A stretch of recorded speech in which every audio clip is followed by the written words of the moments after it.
Week 6 is mostly in the books, and we have 8 players rising up our rest of season rankings. Danny, you want to get us kicked off with the first player that's rising up your rankings? Yeah, and this is a former Cowboy. This is a guy that I had to watch run all over my Cowboys this week. He actually told us going into the weekend, buckle up. Let's just say the Cowboys defense did the opposite of buckling up, because this was a train crash. This was a car crash. This was an ugly sight with that Carolina Panthers running game. I'm talking about Rico Dowdle. Carolina this week against the Cowboys, a 99th percentile success rate on offense. Like, we're talking about a situation with the Cowboys defense where they simply couldn't get off the field. And part of it was, Rico Dowdle, dude, these last 2 weeks, he's been playing like arguably the best running back in the NFL. I have risen him from my RB35 in my rankings to my RB28. And he was a riser last week. Don't get me wrong. We talked about him last week. Yeah, with Chuba Hubbard out, obviously we see the big game. He's going to be a riser. But we didn't really give the credence to Rico Dowdle over his standalone value, over what it could potentially look like when Chuba Hubbard is back. Dude, I think there's a real possibility that Rico Dowdle can wrestle the starting job, because when we look at these last 2 games, 62 opportunities for Rico Dowdle. When Chuba Hubbard is out, you can rely on Rico Dowdle as a top 5 to 10 running back in fantasy. That is one thing I'm confident of with how this Carolina run game has looked, with how Rico Dowdle has looked as well, the receiving usage as well. He looks phenomenal. The big question still remains, what will this backfield split look like when Chuba Hubbard is back? That'll lean somebody to have, maybe Chuba Hubbard ranked higher, maybe Rico Dowdle ranked higher. Because I don't think it's a foregone conclusion that Chuba is just going to assume the role as the starter, I do have Rico Dowdle as a top 30 running back. I think he needs to be raised in everybody's rankings. And if he does potentially retain that RB1, 1A type of workload when Chuba Hubbard is back, we could even be potentially talking about a league winner. I'll push back on that. I don't think he's going to take the starting job away. I don't think it's impossible that he takes the starting job away. And I did think before, probably last week especially, I did think it was probably impossible that he would wrestle the job away from Chuba Hubbard. It's within the range of outcomes. I don't think it's going to happen personally. Chuba Hubbard's got the big contract. When you factor in that, like, when both of these guys were starters last year, Chuba Hubbard outproduced Rico Dowdle like 5 extra points per game and it's not like Chuba Hubbard played for a great team. I mean, he was on the Panthers and Cowboys were without Dak, but like either way, both of these guys are good running backs. And I would say at the very minimum, Chuba Hubbard through the first couple games of the season, let me just double check what his like snap share and stuff was, because I do want to see how much his workload would probably decline. Yeah, I mean, he was like a 65% of the snaps guy, 58% of the carries coming into that week 5 game when he was kind of banged up and didn't end up playing. And Rico Dowdle got his first crack at the job. And by the way, Rico Dowdle, the number 1 fantasy running back in 2 straight weeks now. Yeah. He's going to wrestle away some touches for sure. I still tend to think that when we're doing like weekly rankings and whatnot, Chuba Hubbard will be ranked higher than Rico Dowdle. Yeah, I mean, we'll see what ends up happening. I mean, you mentioned overall last year he was better than Rico Dowdle, but when you do isolate week 9 on, keep in mind too, the Cowboys offensive line really struggling last year. Yeah, not really Chuba the Hubbard played for the Carolina Panthers, Danny. No. I'm just painting the picture, because last year we're talking about a situation where Clayton Adams has revitalized this Cowboys ground game. We didn't have Clayton Adams. We didn't have the offensive line playing like it did this year compared to last year. But even despite that, Rico Dowdle down the stretch, weeks 9 on, Atlanta game on, even with Dak Prescott on the sideline, 13.2 points per game, RB 15 in fantasy in that stretch, 66% of the snaps, 67% of the carries, 52% of the routes. We just kind of got to see how this workload's divvied up when both are on the field. Yeah. Again, my counter argument to that would be from week 9 onward last year, Chuba Hubbard was like a top 3 running back in fantasy.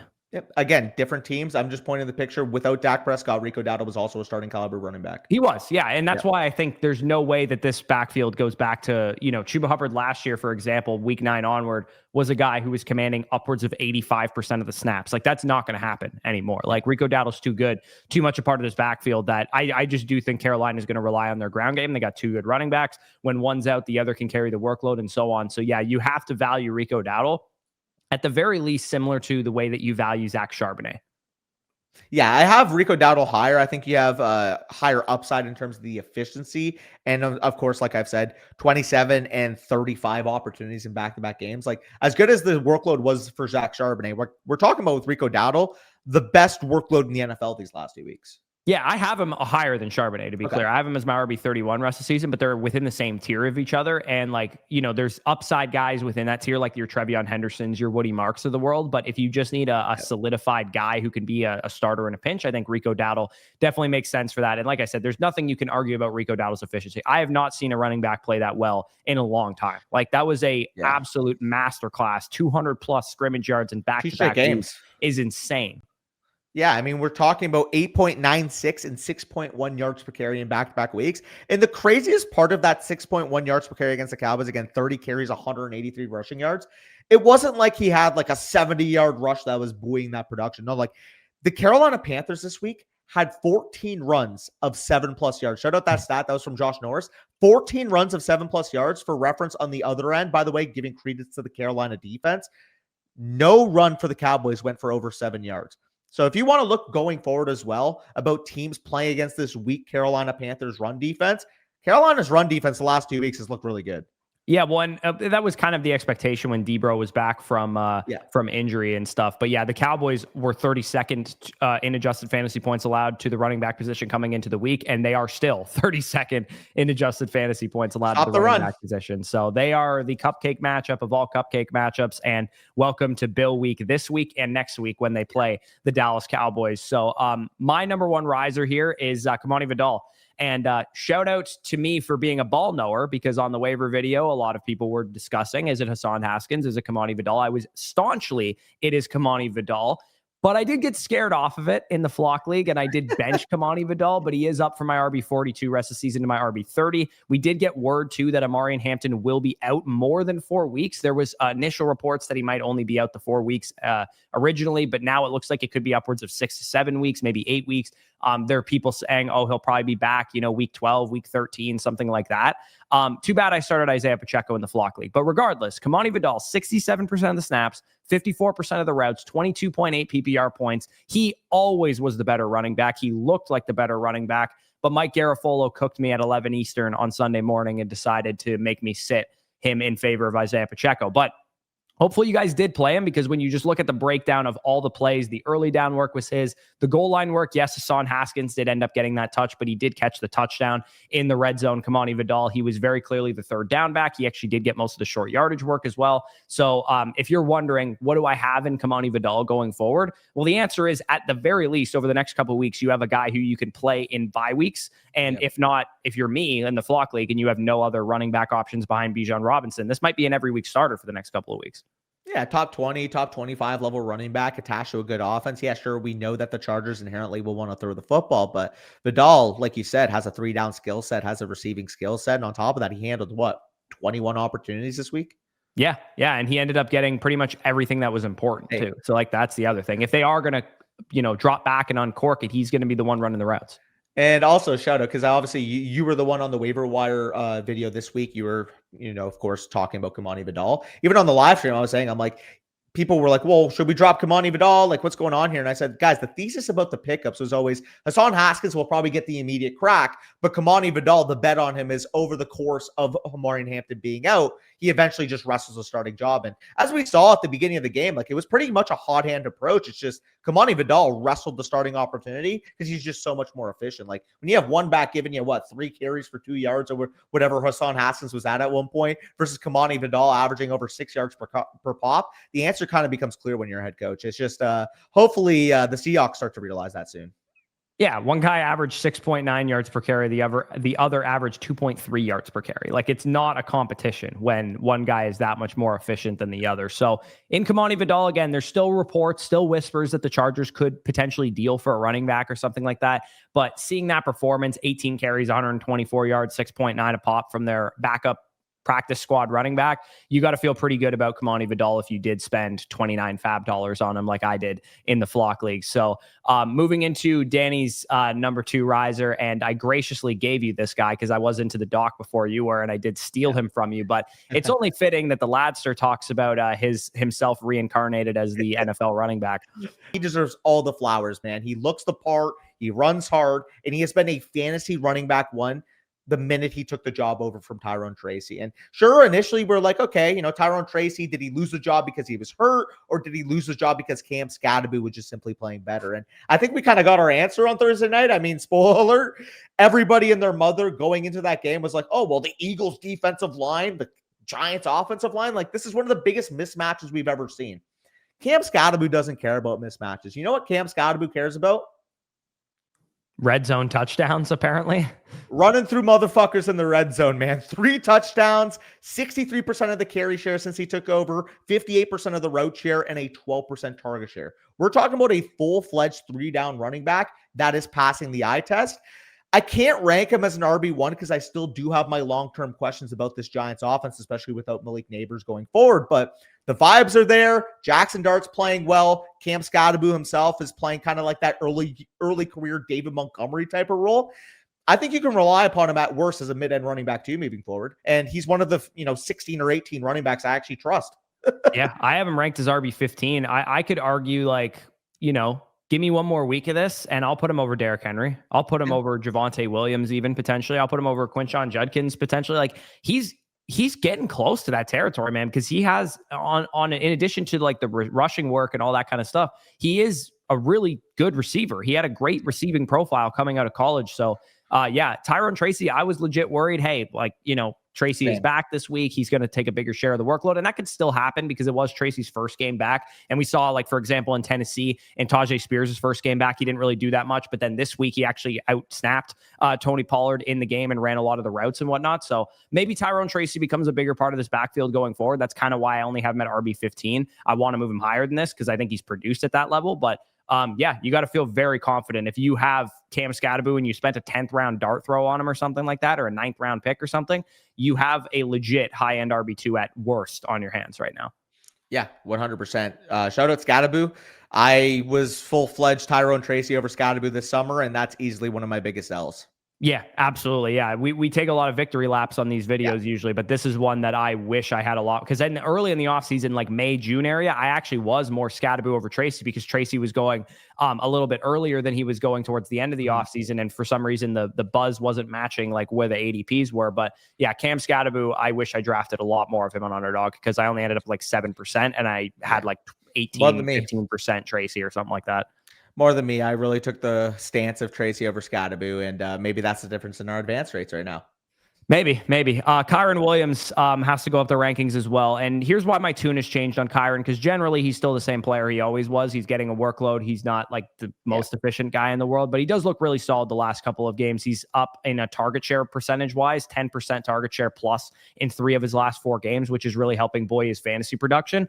Number 2, Puka Nacua is going to miss some time here. We don't know exactly for how long, but Puka has a bye in week 8. It's possible he could come back in week 9, but I would say it based on the reports that we're hearing today, it might not even be that early. It might be more like week 10, week 11, week 12 that he's back on the field. And hopefully he avoids the IR and all that kind of stuff. But that could result in Kyren Williams seeing more receiving work, being a bigger focal point of the offense in general, because we know that with this Rams offense, when all 3 of those guys were healthy, it was Puka Nacua. That's how the offense ran. He was the guy moving the chains. He was the guy in the red zone. He was the guy making the big plays. He was the offense. So Puka Nacua, it is so unfortunate for people like myself who drafted absolute shit tons of bags of this guy on Underdog and also had him in our home leagues, but it is probably going to benefit Kyren Williams. In addition to that, Blake Corum in the last 2 weeks has both fumbled and suffered an ankle injury. So Kyren Williams has seen 91% and 75% of the snaps in the last 2 games. And it doesn't sound like Corum's injury is overly serious, but it is probably going to result in Kyren Williams being a top 5-10 running back over the next couple of weeks with Puka Nacua out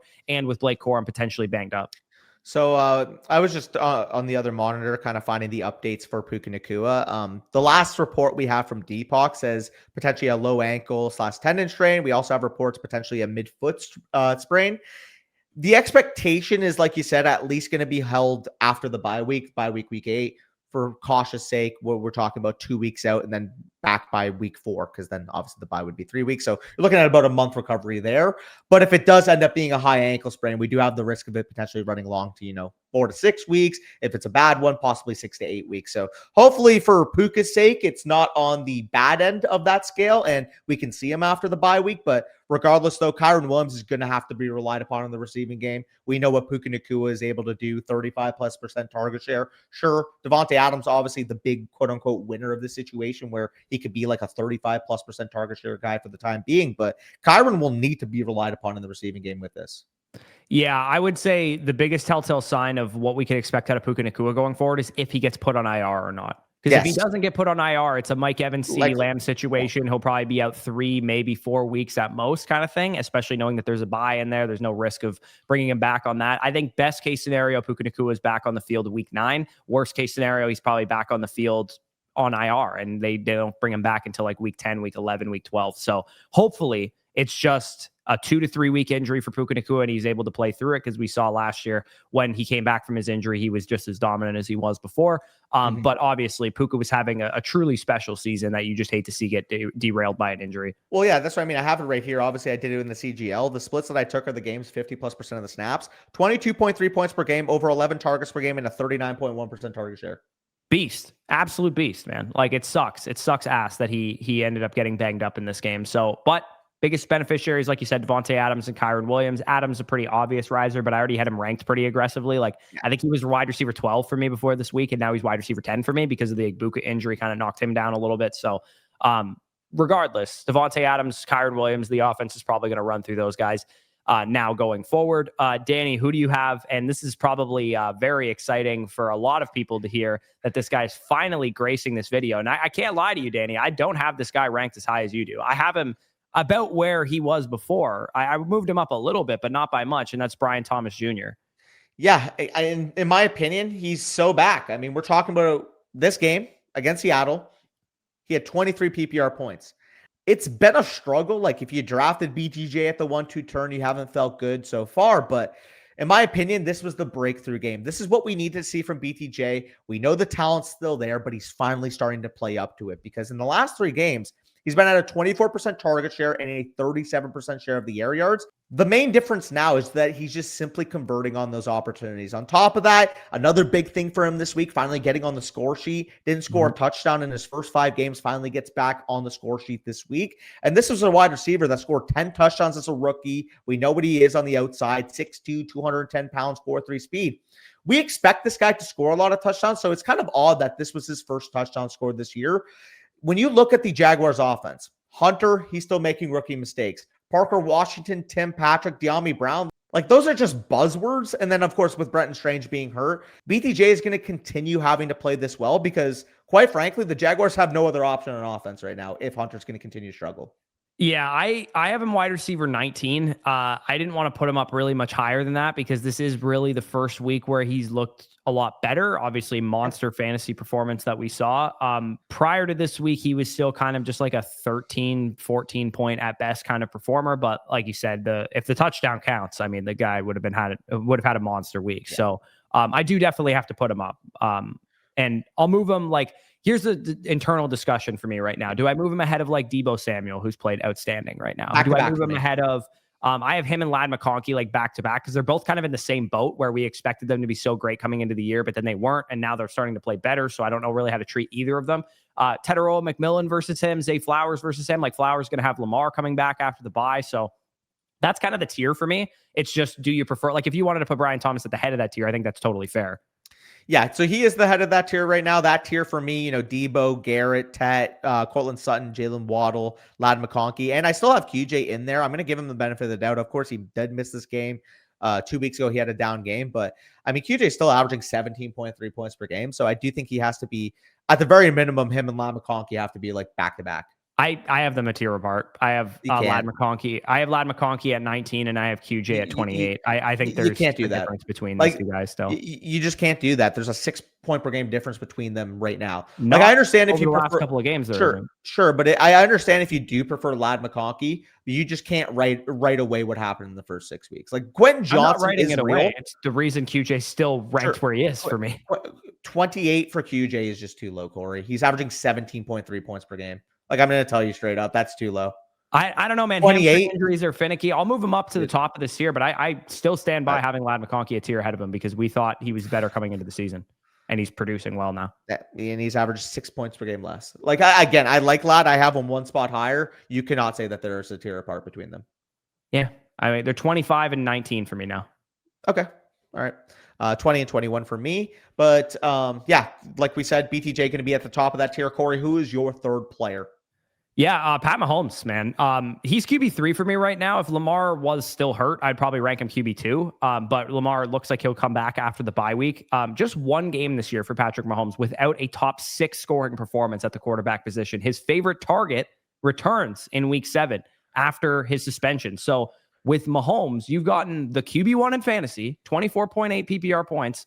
He scored as a top 4 quarterback in all 3 games that Xavier Worthy has played fully as well, averaging nearly 30 fantasy points per game when Xavier Worthy is out there. So everybody's playing well in this Kansas City passing game. Hollywood's doing his thing, 2 touchdowns this week. Xavier Worthy's doing his thing. Kelsey's catching, third down targets and that kind of thing. And now you add in the guy that the team has said all offseason is legit ready for wide receiver 1 caliber production. I'm a little bit skeptical of Rashee Rice, but as it relates to Patrick Mahomes, he has to be considered a major positive, knowing that Patrick Mahomes is the quarterback 1 in fantasy in the stretch in which it would have made sense he wasn't producing at a high level, and he's the quarterback 1 in fantasy right now.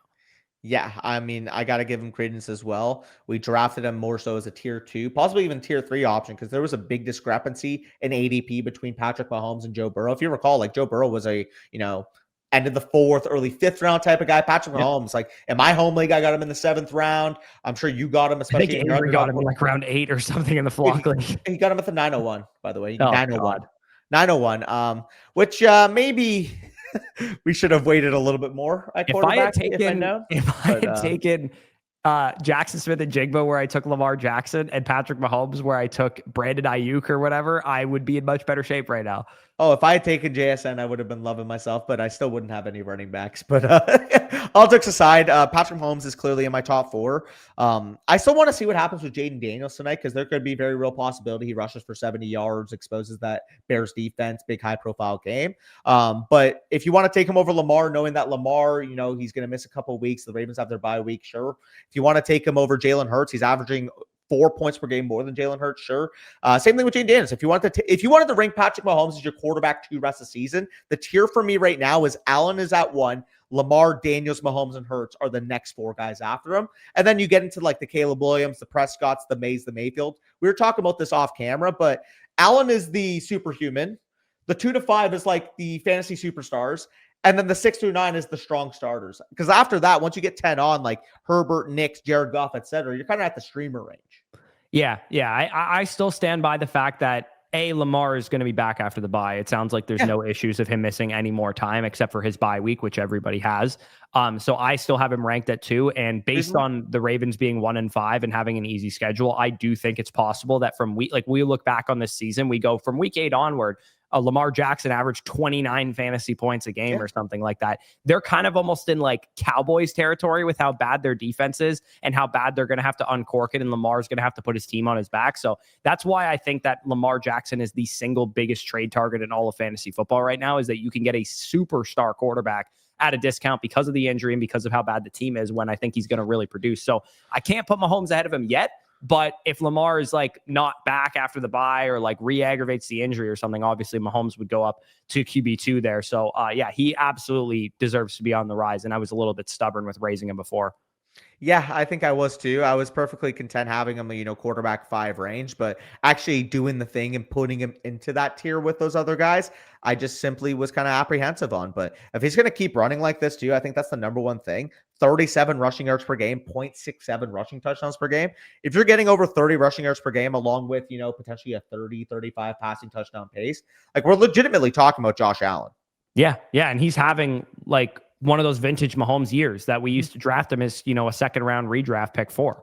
Yeah. And in some leagues, if you're, your work league, like 2019, like you probably went like the 106, the 107 in some of those leagues. Yeah, probably. Yeah. The last 2 guys we have are 2 rookies, so we can kind of rattle through them quick. Matthew Golden is your guy who had a breakout game against me. Of course, because I had to play against him his first game where he actually posts like over, 13 PPR points. Didn't have an exceptional game, but like you're going to kind of make reference to, there's a lot of breadcrumbs that lead you to Matthew Golden having even better days going forward. Yeah, on this channel, we always talk about, how can we spot a breakout? How can we, make that determination, make that prediction that a young player is about to truly, truly break out into a star? Matthew Golden, he's by no means a finished product yet. Like when you look at the overall snaps, like we said, okay, maybe after the bye week, we'd have a jump in route share.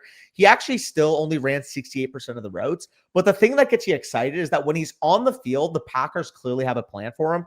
22% targets per route run this week, 19% target share, 43% of the share on third and fourth downs.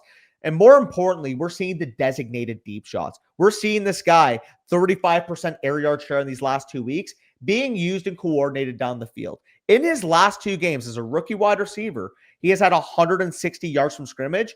And as we know with the Packers offense, this is going to be a top, 7 to 10 type of offense rest of the season. And Jordan Love has been playing some very good football. Sure, there's target competition. Romeo Dumb's probably going to have a role moving forward. Tucker Kraft, we know, is an advantage at the tight end position. But it's clear that the Packers have a plan for Matthew Golden. And if he can just kind of put it all together, be that type of player on a consistent basis, like I said, 80 yards from scrimmage per game in the last 2 games he's played. Yeah, no, you got to feel really good about him if you've been stashing him the last couple of weeks. It's pretty much straightforward. I wouldn't quite put him to wide receiver 31 because if I had to move him ahead of like, Jordan Addison, T. Higgins, Ricky Pearsall, Terry McLaurin types, I just wouldn't quite go that far yet, but I'll definitely get there the more his usage continues to rise because the role that he could really carve out in this offense is a valuable one. You know what? It does remind me of kind of how Jaden Reed came on in his rookie season. Yeah. I understand the Packers are always going to like make that connection because, of course, Jaden Reed did it with Green Bay as well. But I'm just looking at it like Matthew Golden was a better comparative prospect than Jaden Reed. Matthew Golden, obviously, also a 4.2, 4.3 level speed player. Matthew Golden can contribute on all 3 levels, and both were kind of inhibited by their overall snap shares. I honestly just think in the context of the Green Bay offense, despite the rotation, we have seen explosive players work. Yeah, the one maybe small concern is that Christian Watson sounds like he's going to come back soon, and that could factor into the receiver rotation. But I think that would affect Dontavian Wicks more than anybody else. I think that Golden is going to continue to see his role grow. I think Romeo, me, I drafted a shit ton of Romeo Doubs on Underdog, and he has a 3 touchdown game already under his belt, so I feel pretty good about that call. But yeah, I do think Romeo is going to have a pretty consistent role all season, 10 to 13 PPR points a game, and Golden should continue to rise, even if Christian Watson's a factor going forward. My rookie that I have on the rise here is Harold Fannin.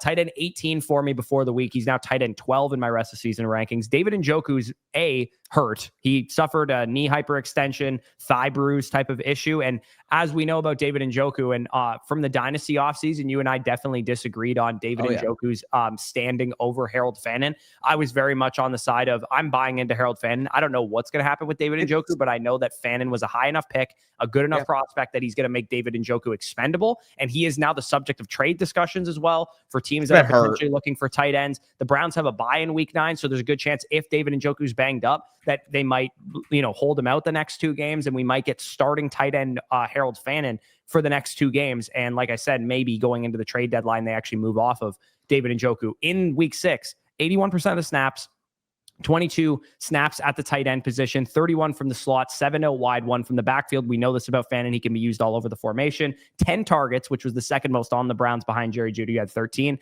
7 catches for 81 yards. I believe Jeudy had like 45 yards on his 13 targets. So he was way more efficient. He's a young piece that this offense can get excited about, can build around. And more importantly, too, Dylan Gabriel and Shedeur Sanders, if he ever gets into the game, are conservative quarterbacks. They're going to throw over the middle to an easy target like Harold Fannin like crazy to me. So I am very much all in on Fannin being a rest of season tight end 1 legitimately.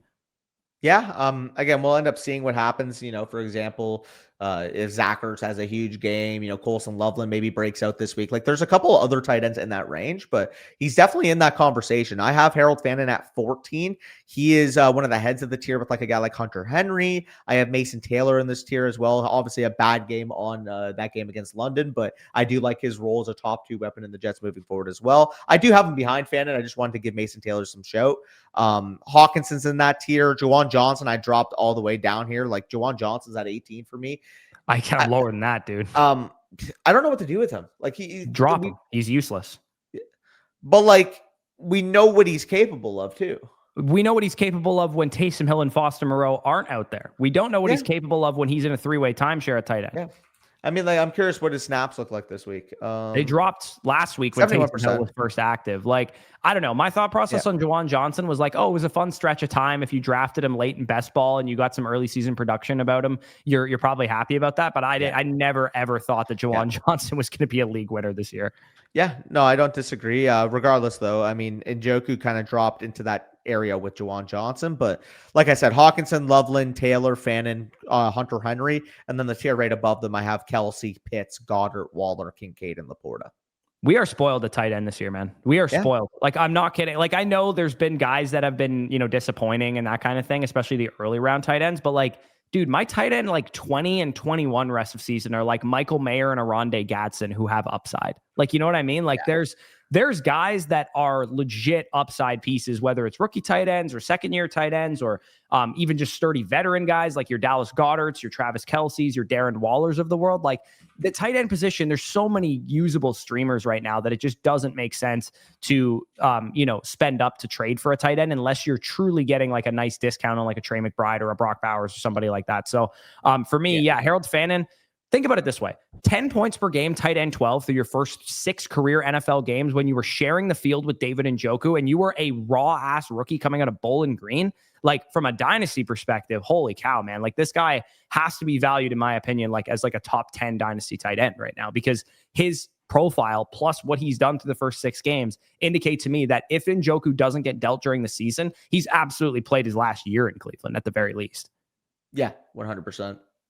So those were our guys that are rising up our rankings. A little bit of a modest week in terms of risers. I would say we had a hard time coming up with some of these guys because it wasn't like a bunch of breakout players. The typicals all had great games. Like realistically, are we going to rank? I mean, I know your answer, but like George Pickens, I wanted to raise him. And then I saw him at a wide receiver 12. Like, where else am I going to raise him to? Sure, I can move him up to 11, 10, whatever. Like, is that really a significant talking piece? He's been balling out and he continued to ball out. Yeah, unprompted, Danny talks about the Cowboys. But yeah, those are some guys that are rising up our rankings. Who did we miss? Who do you have on your roster that we talked about that you're excited about? Drop it down below in the comments. Leave a like if you guys enjoyed this video. Subscribe to the channel. Happy Thanksgiving to our fellow hosers out there. Canadian Thanksgiving is today. We got 2 football games and a Blue Jays game, so you love to see it. For us Canadians, unfortunately, the Mariners took us down in game 1. But rest of season rankings all up to date over on the site. Check it out down below in the description. We will not be live tonight. I don't know about you, Danny, but I have Thanksgiving shit that I got to do. So I cannot go live this evening. So if you guys submitted a team review, we will not get to that till Thursday. Just let us know in the DMs if you need that beforehand. But everything else should be good to go. So with that being said, peace out. We'll talk to you soon.